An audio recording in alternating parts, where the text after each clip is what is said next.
Hello, Internet.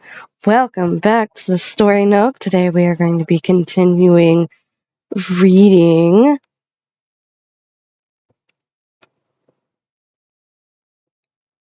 I'd Rather Have a Cat Than a Harem, and my goal is to finish Chapter 5 today. Reincarnated into the world of an otome game is Cat Living Villainous, written by Kozuzu Kobato, and our artist is Hinano Chano. We are on page 91. Because this is where we left off. Hopefully we'll finish this chapter today. And next video, I will be reading Villainous Level 99. So, yeah. Because I woke up, I opened my channel and saw that somebody had actually requested me to read it. Which is the first time anyone's ever requested that I continue reading something, which makes me happy. So, yeah. Y'all want me to read things? Request them. I will indeed read them. Amy and the others returned to the same place Isabel had seen them off, with the prince on his black horse and Amy and Marvin on the bay mare. The only difference was that now there was a lump of cloth in Amy's arms. Isabel, who had waited outside with the head caretaker of the messenger birds, called out to her daughter when the party approached. "Is that the injured bird, Amy?" "That's right, it's a snowy owl named Rootle. I heard you performed healing magic on him," said the caretaker, full of emotion. "I've been worried all day when he didn't return this morning. I can't thank you enough." As the caretaker looked up at Amy's so appreciatively, she felt a little bashful. "I did, but that was my first time using it on a bird, so please look over him and make sure everything's okay." When she tried to hand Rootle to the caretaker, however, the bird, who had been so peaceful and quiet the whole ride back, screeched loudly and stirred, resisting. What's wrong, Rootle?" When Amy held him tighter to avoid accidentally dropping him, he suddenly quieted down. "Are you all right now? Look, it's your caretaker." But as she tried to extract him from her arms, he once again cried and resisted. After repeating this twice, Marvin suddenly got off the horse and helped Amy down, bird and all. Whoa, the shift of motion took Amy by surprise. Thank you, Marvin." Marvin smiled. He certainly doesn't want to be parted from the nice lady who healed his wounds. She was pleased, but also worried. He needed to be seen by a veterinarian. "Rootle, won't you let the doctor see you? Just once. I want to make sure you heal properly." Her words made no difference. He continued to squirm restlessly and cry in protest. Edward had gotten off his horse and joined her. She looked at him desperately for help. "Amy, you'll visit Rootle, won't you?" "Yeah, see, Rootle, I'll come back to see you again really soon. So you can let go now, please." Amy spoke in nearly a whisper, leaning over the bundle in her arms and speaking through the fabric. She's gonna get home and be like, "I promised to what?" But granted, it involves an animal. Maybe she will remember. But she didn't remember agreeing to go horse riding, so who knows. Rule started to get a little quieter. Not wanting to miss the opportunity, she swiftly passed him to the caretaker. They could hear Rootle crying again in a sad grumble. Amy was glad they had finally been able to make the handoff, but her suddenly lightened arms felt strangely cool. Rootle was crying out for her, and it broke her heart. She felt tears falling from her eyes. "It'll be okay," assured Edward. "We'll make sure he heals up perfectly."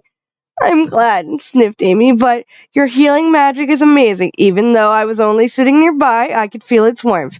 So please don't cry." Edward removed his glove and wiped the tears from Amy's eyes with his fingers. She jumped at his gentle touch. Suddenly aware of how close they were standing. "Ed," she stammered. The shock put a complete stop to her tears, and her cheeks flamed bright red. There was a soft smile in Edward's silver eyes, as if he was relieved to see she wasn't crying anymore. "I'd be in trouble if Alec knew I invited you to my castle and made you cry." Why on earth is he talking about Alexander? She didn't really understand, but the awkward expression from everyone else were kind of embarrassing. Momentarily disoriented, she realized it was happening. Amy suddenly found herself making promises to visit the castle frequently so she could visit Rudel, which means Edward got what he wanted secretly. Boy knows how to scheme.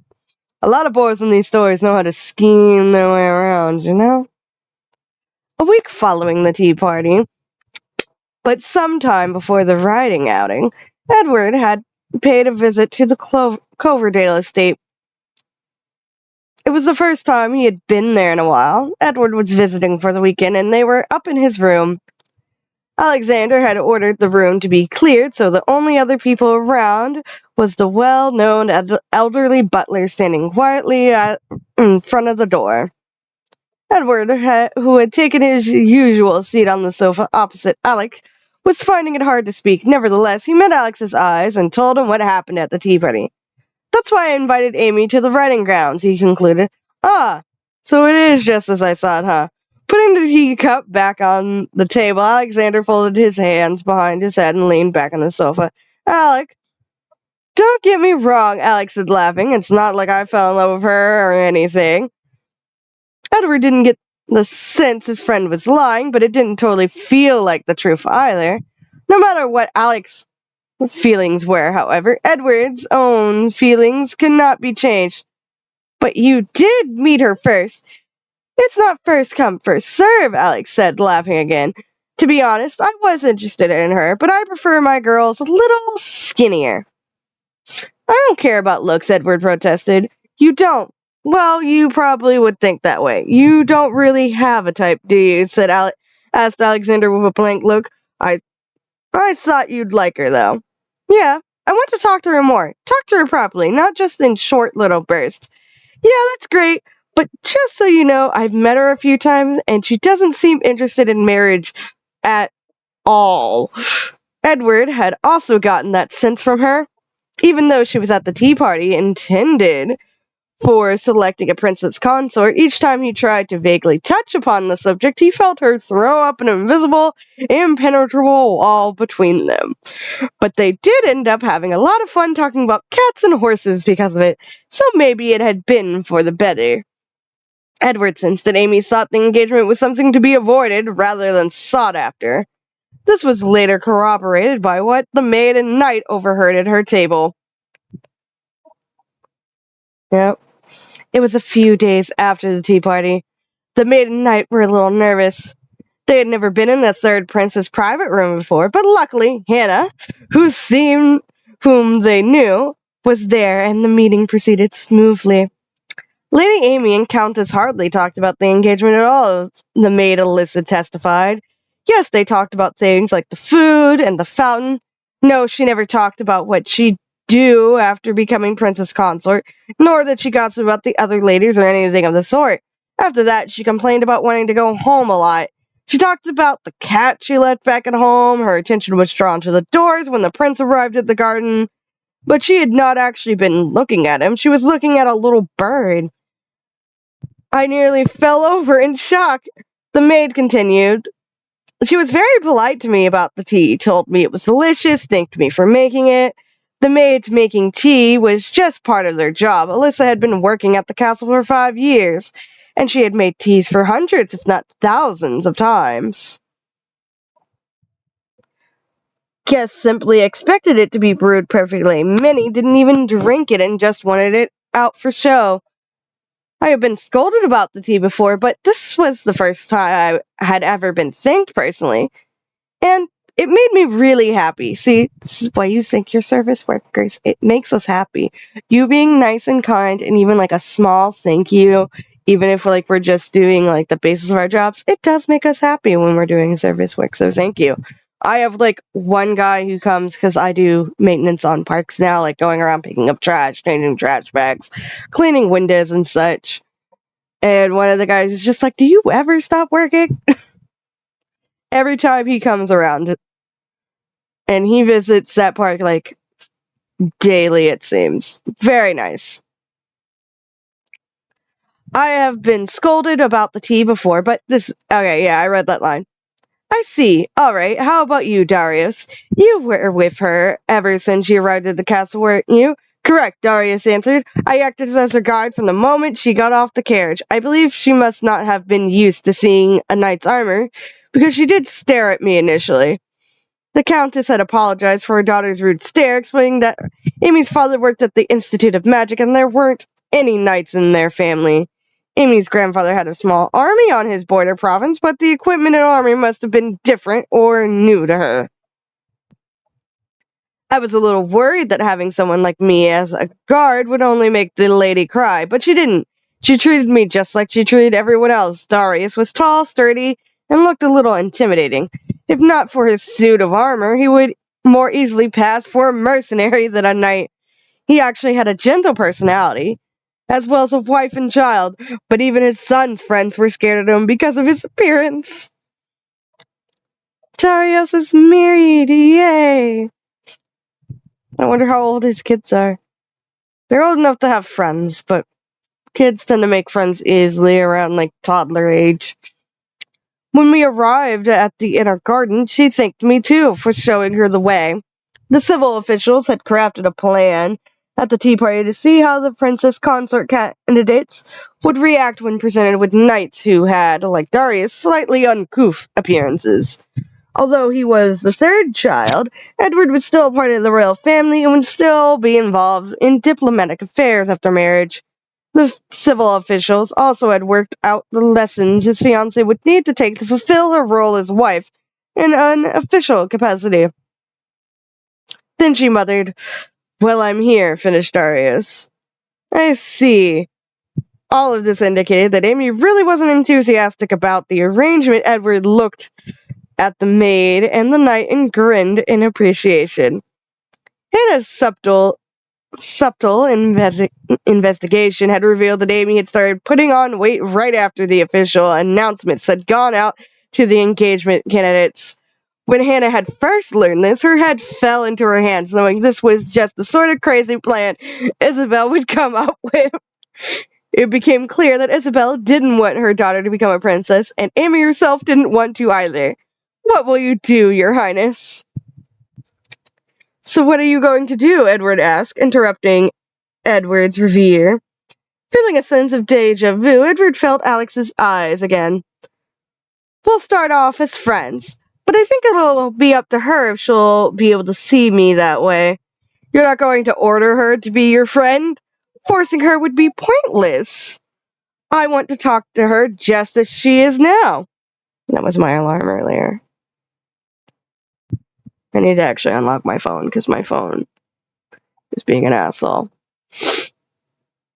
Amy's face always showed what she was thinking. Edward could simply order her to be his fiancée, choose her from among the candidates, but the moment he did that would be the moment her face clammed up and froze, forever emotionless. It would be no simple task to defrost it.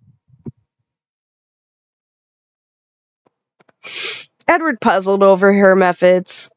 Why would she go so far as to change her body just to politely step down as a candidate? He didn't understand why she would go to such lengths to refuse the position of princess consort, one in which she could typically have more of the things she wanted. What he did know was that until she opened her heart to him, he'd never figure out the reason. Good. I wouldn't stand for it if you did force her. Alex, started Edward. Don't worry, Ed. If you're giving it your best shot, she's not shooting you down. And she's not shooting you down. I'm just going to cheer from the sidelines. AKA, if your relationship fails, I'm swooping in. F you, my friend. We can fight about it later. Good Fred is just like, hey, look, I am interested. But you seem more interested. You go for it. She was your fiancé candidate. However, if it does break off, I'm swooping in. I like this friend. This is a good friend. He's just like, hey, here's the facts. Edward could end it all with an order, but he said he wouldn't do it. Alexander laughed. That's all you'll be doing, Edward stressed. Let's hope so. Hilarious. After blowing through a few other topics, Alexander wished his friend luck once more and saw him out as Edward headed back to the royal palace. Edward returned to his room and poured the last of the now cold tea into his cup. "Shall I brew you a fresh pot, young master?" the old butler asked. "This is fine."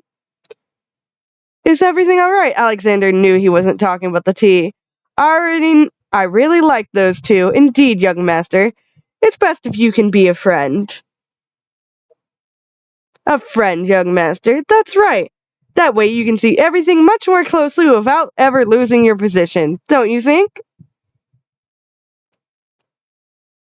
As he returned his empty cup to the tray the butler was holding, Alexander thought about the slightly eccentric daughter of the Earl of Northland.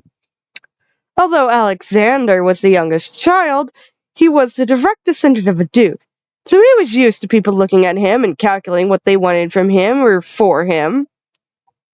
Some people were better at hiding it than others, but everyone approached him with ulterior motives. He was aware that he had grown a bit calloused over the years, having received looks like that since he could remember. Even as a child, at school he was treated more or less equally, but there were still plenty of people ready to pander to him. But Amy Northland was a totally different matter. She was quietly cautious. Although he had provoked her during her first encounter, she treated him normally, even after she had guessed he was the Duke's son. She was awkward, which had somehow removed the distance he had tried to maintain. She was incredibly serious, which made it impossible to ignore a story he had washed his hands of. Then, as he had gotten a little used to her ways, she showed him raw emotion, and then an unfiltered expression overflowing with tears.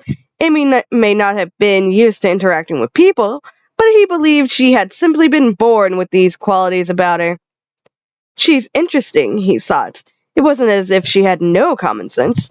She had a decent understanding of etiquette, too. But it was as if her understanding of interpersonal relationships was different from everyone else's. Never selfishly seeking things from other people, she had never had to be calculating or vigilant of others. Amy was younger than he, but sometimes the way she thought about things made her seem his age or older. He would even lose track of time talking with her. Alexander had a hunch, one now nearly confirmed, that his childhood friend, with a life even more restrictive and controlled than his own, would have taken with her. Well, if Ed had planned on forcing matters with her to progress, I would have done things differently too. Alexander nodded slightly, the corners of his mouth turning upwards. "Gramps, if a fiancé candidate were to step down after receiving an offer from a prince, it would be rather hard for her to find another suitor, wouldn't it?" "Indeed. Oh no!"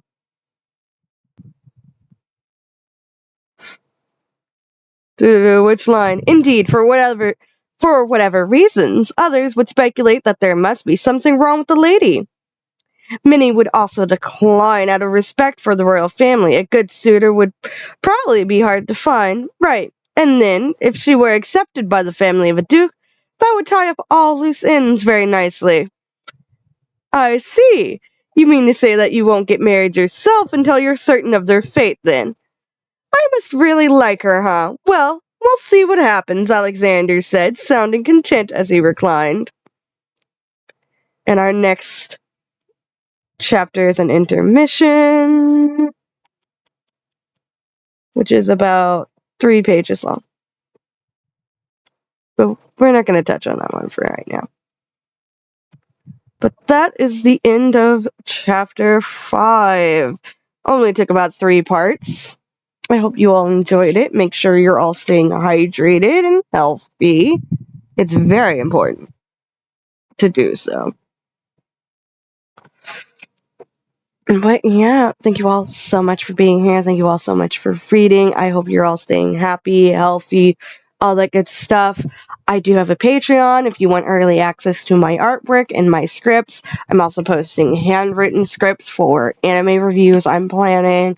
Ko-fi, you can commission me. And you can also see a lot of the chow I've been working on. That's mostly where I've been posting them, is the Ko-fi. And all that good stuff. I've got Redbubble if you want any of my artwork on stickers and such. If you're watching this on the Chrissy Duffy channel with the speed paints, you'll be able to see what those stickers look like. I have not posted them to the Story Nook channel.